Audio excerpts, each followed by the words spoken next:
Welcome. This is Legion of Knicks. Guillermo speaking to you, my man Andy.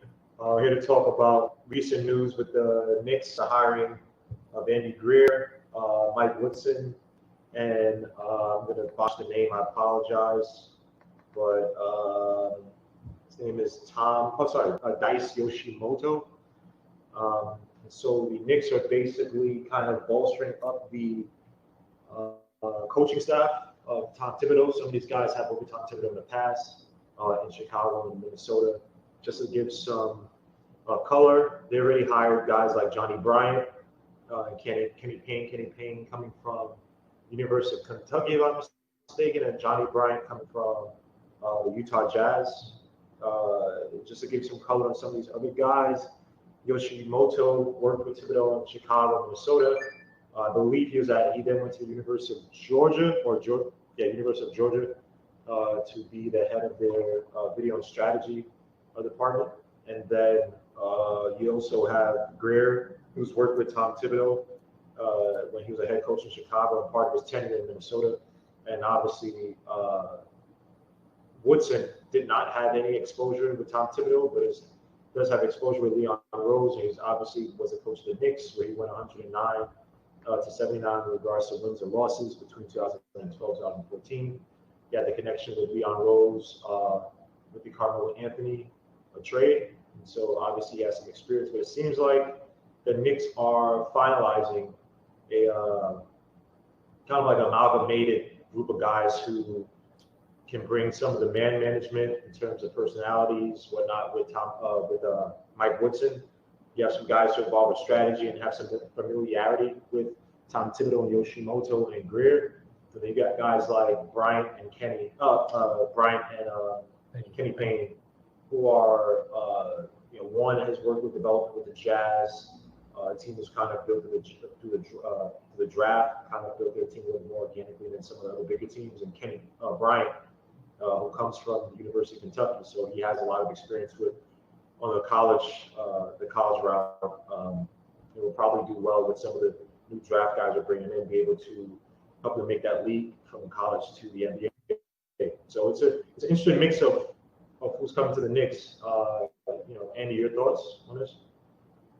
Well, if I can add something, Greer was also a Knicks former assistant. He was an assistant with the staff in 2001 till 2003. He was responsible with Thibs, teams on the defensive end. He was. It was said that he was in charge of the defense actually. So I'm fine with that. What I could add more about Dice Yoshimoto, like you said, he was recently the director of strategy at the University of Georgia, where we all know who played Anthony Edwards. So I don't know if that's any kind of hint, but it's interesting enough. One more. I'm not sure, but isn't Andy Greer also an assistant coach at Mike's Fratello at the US team? I think he had some experience. So let me just look it up. So Andy Greer, just going through his Wikipedia, he was formerly assistant of the Minnesota Timberwolves, was in charge of defense, as you just mentioned. Coaching career in 2015 is hired as an assistant coach by the Toronto Raptors. He joined the Minnesota Timberwolves as an assistant coach in 2016. Left in 2019 when Thibodeau left. I don't see anything regarding that. I don't think it says anything, but I'm pretty sure he is under Fratello on that team. So Fratello. Yeah, and then I have a really maybe not sarcastic, but a funny tweet that I found from a guy, Sonny Moore. He said that Greer was the one who, because they were both with Thibs, right? So Greer was the one who yelled green when the Wolves were getting late in the shot clock situation. And Dice was the one behind the bench who Thibs would yell, mark it down whenever he didn't like a play. So that's also, interesting stuff for us NBA and Knicks geeks. We're going to see if that's going to happen with the Knicks. You see, such demonstrative kind of gestures. I wonder how that's going to vibe because obviously with the Bulls, you have more of I would say, mature team to a certain extent, right? When you have those years with Derrick Rose, Lowell Daniel, Kirk Heinrich, Joakim Noah, they had, even those guys were relatively young. Obviously, guys like Joakim Noah and Rose were relatively young. But, I think that those guys were guys who didn't mind negative reinforcement, didn't mind being told, whenever they made a mistake, right? And I don't know the ins and outs, so if someone knows, they might be wrong, but it just seemed like they had tough skin. Obviously, some of that stuff did not work with Minnesota. And again, I'm not a fan of some of the attitudes of Minnesota where you had, for better or worse, some crybabies. With guys like Andrew Wiggins, who was then traded a few years later. Not from Thibodeau's doing, but I keep saying Cat Williams, Karl Anthony Towns, who is relatively, we call it soft, ultra talented, but soft player, sensitive player. And I wonder how that's going to vibe, especially when you have a weird mix of veterans and younger players on this team. I think we all said it, guys like Mitch, guys like RJ Barrett, they will love that. Hey, Green, whenever you make a mistake or there's a certain time in the shot clock or, because I think that those guys want proper direction. They want direction. They don't want, they're ready to take the next step. And it's not about, hey, do you feel okay? Are you doing better? Do you need some, do you need that rub or that hug to make you feel good? And then you have guys like, Knox, who is a guy who needs a lot of confidence. He needs a pat on the back. He's a guy who I think that can get down in the game, that if his first few shots aren't working, he kind of pulls himself out of the offense. And then on the defensive end, it becomes this self-fulfilling prophecy where it's like, he thinks he's a bad defender, or he plays as if he thinks he's a bad defender, then he makes bad plays, and it's just like, okay, now you're a bad defender. And then you got guys like Julius Randle, right, who got some veterans who are playing for that. They're playing for themselves. They're not playing for the team per se. We've seen it with Julius Randle. He's ignored the younger guys to get him looks. He wants that assist, so he's not going to pass it to RJ Barrett in a fast break when RJ Barrett's planted himself in the wing and no one's on him, because he thinks RJ Barrett's going to make the shot. And it's all about development. It's not about whether, okay, he has to make this shot, blah, blah. And so it's going to be interesting. I think when you have guys like Elfrid Payton coming off, maybe, and then you have the mix of Woodson in there. I wonder what Woodson's going to implement, because, again, Woodson he's more connected to Leon Rose. And so, and he's had experience in New York. And that last year, whatever, New York, I think the Knicks just missed the playoffs, even though they had, I don't know how many injuries, and they were just out of the 8th spot. So, do you think that Woodson being there is going to kind of soften soften Tom Thibodeau's approach? This, very tactician-like approach? Yeah, I was thinking before we went live that looking at this, the coaching staff that we established, I don't think there's going to be, even one more, because we have 5 assistant coaches and a head coach, right? We all know that Tom Thibodeau is like let's say, at least from what I think, he's an old school coach, right? He's not going to be like those Fizdales and those new, I don't know, how do you call those, like the Houston Rockets GM, that he's going to, look at the numbers and he's going to, roll out lineups because the numbers work, right? I think he's a really, hard-nosed and no BS coach.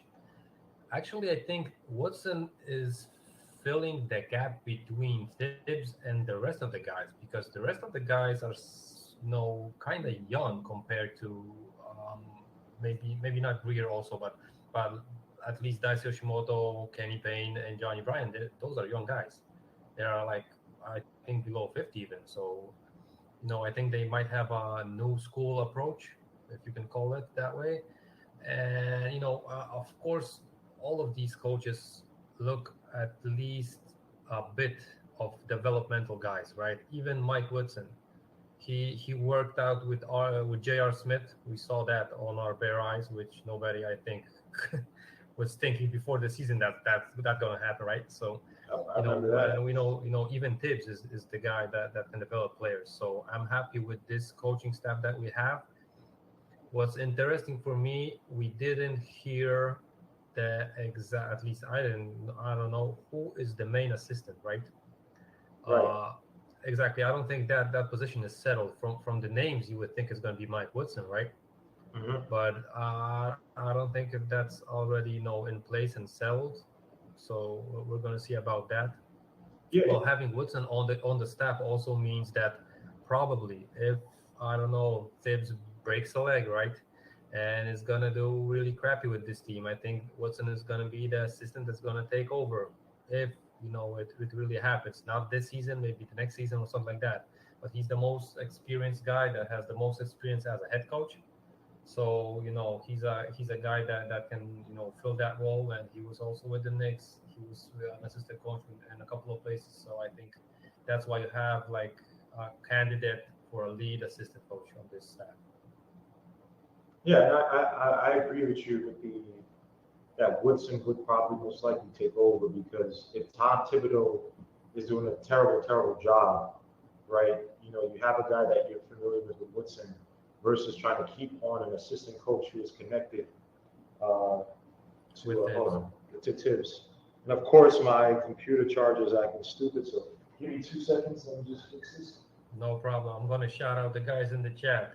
Rafael Diaz, Astroman Jordan, and of course, the biggest star in the chat, Sima, is always here with us. So the VIP. Yeah, salute to Sima, man. That's one of the most loyal fans, bro. This dude, everywhere, bro. I appreciate that. He's a Mets. I think he's a Jets fan too. So definitely salute to that. But let me just read some comments. I really didn't want Woody because this Sima. I really didn't want Woody because if the media gets to the fans and they don't like some of the things Thibs is doing in games, the fans are going to chant Woody's name. Well, I feel like this.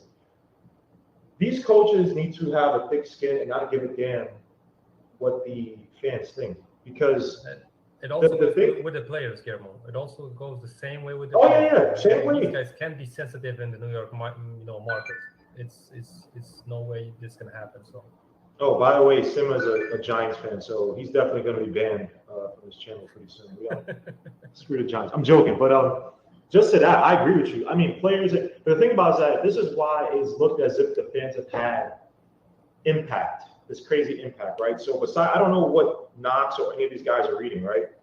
But the simple fact that we've never had a competent front office matched with a competent coaching staff, right? Again, the last time you can think of that really was when Donnie Walsh was here with D'Antoni. Now, I'm not the biggest D'Antoni fan, but before the Carmelo Anthony trade, there was a nice congruence of idea, thought, what we're going to do this season, how we're going to develop the players. Yeah. And you've never, even in those games, again, you guys had like Wilson Chandler, Gallinari, Landry Fields, you had all those guys. You never felt, even when we were losing, because I think at one point we were like just we were like at times at the 7th to 8th spot, but it was like we could lose a player, we could like lose and not get into playoffs, but we never felt that there wasn't a certain direction that this team was going. We never, I've watched so many of those games where you had Amari and Felton in close games, close battles. We still weren't doing astronomically well. We were only like maybe a few games above 500, sometimes at 500, but you felt, all right, there's a clear vision. And I think that with the Knicks, we just want a clear vision, man. I don't want to see games where you got Fizdale in there, and this guy's preaching all this crap, and then you take out Frank Ntilikina when he's playing good defense, and you put in some other schluff, and they're doing bad, but you keep playing. I mean, like, well, you just see this.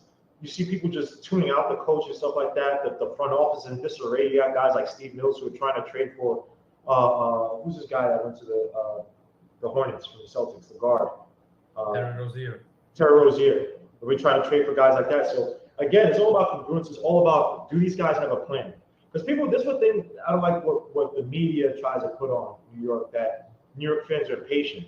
That's not necessarily the case. The New York fans, we just want to see progress. You know what I mean? Yeah, we get impatient because it's like, all right, this is starting to go nowhere. We know that there are cracks here. All right, so just give us wins that we want to see because we're mad now. But again, the teams are slowly. I'm not even a Giants fan. I can remember it. Sima could attest to this. When you guys had Kurt Warner, and you guys had Eli Manning. And Eli Manning, I remember would have games where he would throw like 250 yards. Like he was just slowly slowly trying to put him as a starter. You guys were losing games, right? And it was like I knew you guys were.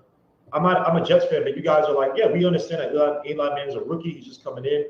And it wasn't, I believe, to maybe second, third year. I could be wrong, Simmons, correct me, but it wasn't the second, third year where you guys made like the full-time starter, but you saw the ugly games. You said, hey, it's fine. He's developing.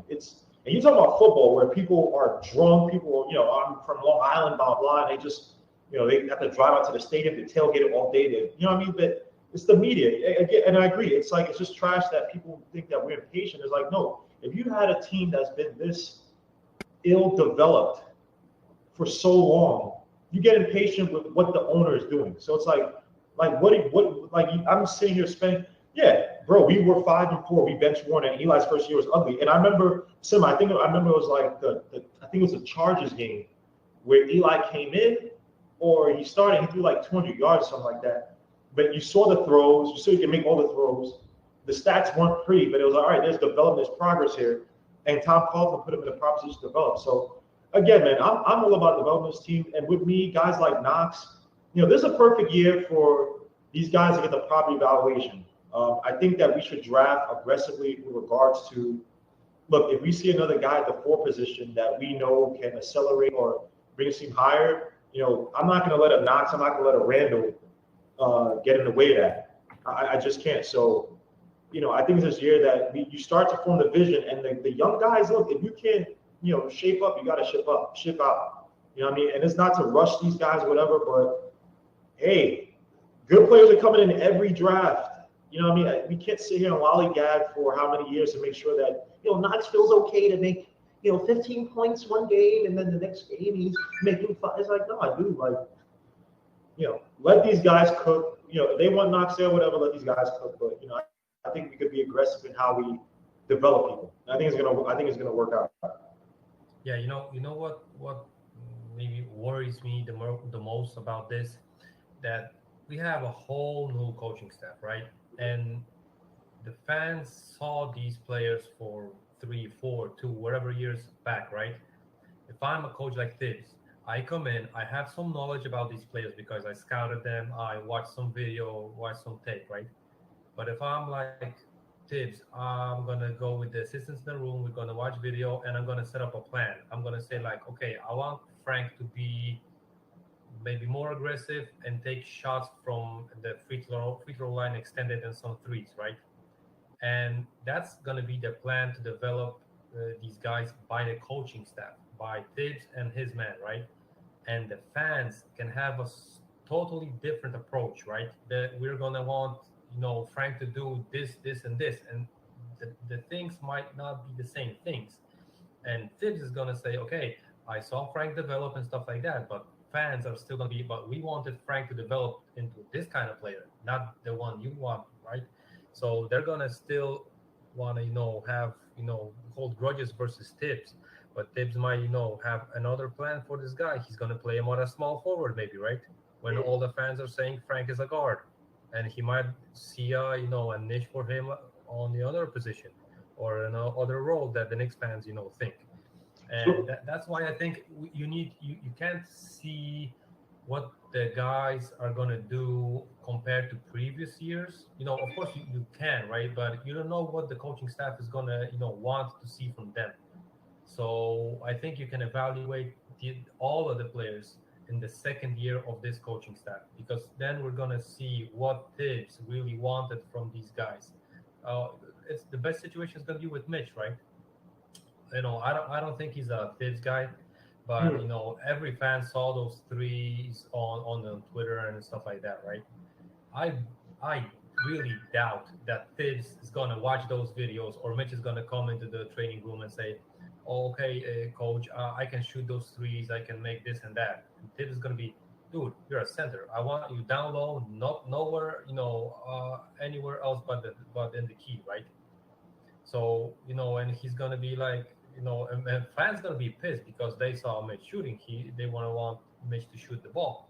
While Thibs is gonna have a totally different plan for Mitch, and he's gonna want him only to attack the board and have put back downs, nothing more. See, and here's the thing about Mitch. Fans pissed at Thibs, or maybe not at Thibs, but at the players at least, right? Because they didn't develop the way that the fans wanted. We have to wait and see what the coaching staff wants from them. And if they're going to develop, I believe they're going to have minutes on the court. So we're going to see which guys are, working, behind the in the training sessions and stuff like that. And if they develop there, I believe they're going to have a chance to play on the court. See, here's the thing with Mitch, right? You brought up a good point in regards to development that we can't really tell until the second year, right? But how do you think? So how do you think they're going to develop Mitch? Because you made a good point, and we talk about this on MBK. By the way, follow nothing but Nick, Simeon, Russell on both YouTube and Sportscaster. We talked about the fact that Mitch Robinson is not a center that is similar to Joakim Noah, and he's not a center really like Cat. But then Mitchell Robinson is a free agent in 2 years, I believe, right? And we have to decide, if say we go into this draft, we don't draft a guy like Wiseman, right? How do you develop a guy like Mitch who's only played like 20 plus minutes last year? I think 22 or 23 average that. How do you develop him next year to see, okay, is this guy worth 80 million, 70 million, or 60 million? Yeah, that's the thing.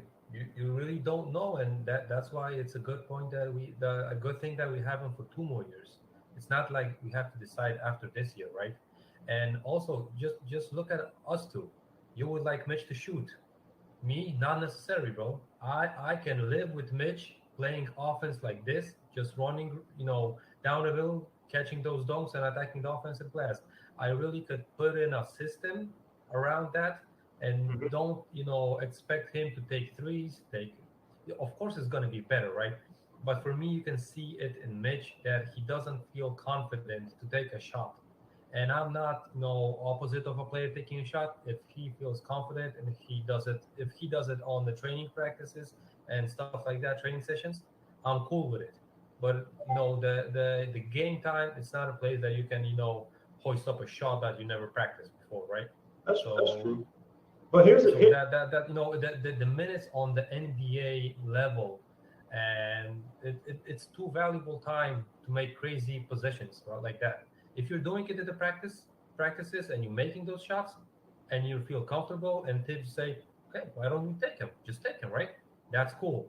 But it's not, he's not going to be shooting from the free throw line extended and he's going to, run up the court 3-4 times and he's going to take a shot and Thibs is going to be like, bro, what are you doing, man?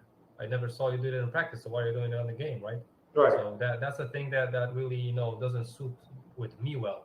But, everybody's, can have another philosophy. And, of course, my coach always said that you can do everything in practice. If you're not able to do it in the game, it doesn't mean you know how to do it even. So right. You do it in practice hundreds of times, then you convert it to the game. And then, we know that you can do it. It's, you can hit 100 threes out of 100. If you can't make a 3 in the game, it means nothing. But here's the dangerous thing, though, right? Because a guy like Mitch, I think that there is upside for him to expand his offense, right? And the thing about it is that I'll give Thibodeau credit that Thibodeau, and this is according to Nick G, he pointed this out in the article that Thibodeau can experiment or can adapt and shift his offense to adapt to what is around him. If you are trying to evaluate whether Mitch Robinson has that ceiling, right? And I agree with you, you got to do it in practice to kind of validate what you're doing in the game, right? Do you try to build an offense that has Mitch Robinson as more of a 2.5-ish, secondary-ish type of option? Because you have to see, all right, are we going to pay this guy or are we not? So are we going to implement him? If not, if you're not going to implement him, then maybe if a talented center or big man drops us, even though it may be a logjam for that 1 or 2 years that Mitch Robinson's still here, we draft him to be the eventual guy who takes over that position, right? Do you do that, or do you try to implement Mitch Robinson more into the offense, see as much as high as that ceiling can be fulfilled, and then you say, all right, we are drafting, we go into this draft, we don't need a center, we don't need an uber talented big man. We could draft for best player available at another position, like that might garner us more value because we believe that Mitch Robinson is worth $65-70 million a year because he shows us this. So that's what I'm saying. I agree with you. It's tough because I get annoyed with these stupid Instagram videos where he's doing all this crap, and then when you saw him in a game, I think last year he took 5 shots. You know what I mean? And I think he made 3 of them. So it's like you get annoyed, but hey, it's going to come down to Thibodeau. I give Thibodeau this credit that you had 2 terribly different centers in Noah and Cat, right? Cat obviously had the offense coming from Kentucky, but he still had to develop it. And I think that he developed under Thibodeau, even though it was a tumultuous time. Joakim Noah, I think, reached his ceiling with Thibodeau, right? They knew this guy was not a shooter. He was not going to be a guy to take a guy on top. But they left him at that foul line to be the guy to slide pass, cut to the basket, be able to do a little spin move, take his man to the basket to lay it up or whatever. And it was effective. I mean, the guy was a borderline MVP, a dark horse MVP, I think number 5 in more than 1 year or whatever it was. So, you know, it remains to be seen, but I am excited by the fact that this coaching staff is multifaceted in terms of their approaches. The only thing is that Woodson, I don't like Woodson's his ISO reliance on ISO game. I think that's exactly a lack it goes of back to the ISO game, ISO Joe, ISO Melo. ISO Joe, ISO Melo, and it doesn't work. It's an old it's a formula system that honestly it's a formula system that was misconstrued from the Jordan era, because everybody thought that Jordan, because before the triangle and Phil Jackson was installed as the head coach, they thought that, oh, everybody Jordan, he's doing everything by himself, and they didn't realize that even though Jordan had lesser absolute stats in the triangle, his efficiency was still strong, and his proficiency and him getting, well, his proficiency is kind of still the same, but the wins and the impact of having a team is a lot greater within that triangle system. And so people kind of like, oh, okay, remember Baby Jordan's like, who was this dunker who went to Miami from USC? Why do I always forget this guy's name? Ballhead. And there were a bunch of Baby Jordans. Hold on. Let me just look this up real quick. USC guard Baby Jordan. Why do I always forget this guy's name? Harold Miner. Goodness gracious, Harold Miner. Harold Miner. Jerry Stackhouse was called the Baby Jordan. I think Grant Hill at one time was called the Baby Jordan. So yeah, someone just asked me, where's the Vessel video? He's saying my name on purpose. The Vessel video is definitely coming. I just started recording. Something happened yesterday with my Premiere Pro, so I couldn't really work on the recording itself, but it's working today. So I'm gonna get that Vessel video out fairly soon. But hey, thank you for, yes, I know we've been waiting, and I might do videos where I'm not even gonna just talk. I'm just gonna show the clips and just show my like analysis and words and stuff, just to make it a little bit quicker, because I want to do guys like Jalen Smith. I want to do the dude from Naismith from Vanderbilt. I want to do Tyrell, the kid from Stanford. I want to do a bunch more. Carol Lewis. So definitely, and Isaiah, this guy, man. But Andy, thank you for coming on, man. You want to shout out your channel? Remember, Andy, this is like 2 a.m. for Andy right now, so he's helping us right now. I know it's 6 hours, back. So it's gonna be 2, 3 a.m. when we're gonna hop on the front stoop. So no, man. And salute to Andy, man. He actually wakes up in the middle of the night to come on, so that's tough. But if you want to shout out your channel so everybody can follow you. No, I'm joining only on Sportscaster. I'm a fan on the rest of the things, so when I can, I hop on. But I'm trying to have the NBK family on Sportscaster, make it grow, make it bigger. Yep. Make videos with you, with the rest of the guys. Maybe someday with Isaiah. We're gonna see if that's gonna happen. Oh, this is what you get, Isaiah. You come in here trolling, so we're all gonna get on you. But hey, this was fun. We're definitely, anytime there's some more Nick news, some interesting Nick news, I'm definitely gonna do more of this. So if you guys are interested, even guys in the chat, Sima, Isaiah, obviously, Rafael Diaz, man, if you guys want to come on, just let me know. I think you can send me messages in this, but if you guys want to come on and talk and just chat about Nick stuff, let me know, man. But again, salute to everybody. Hopefully everyone has a good weekend. And God bless, man. Peace out, y'all. Yeah, peace out, guys. Bye. Peace.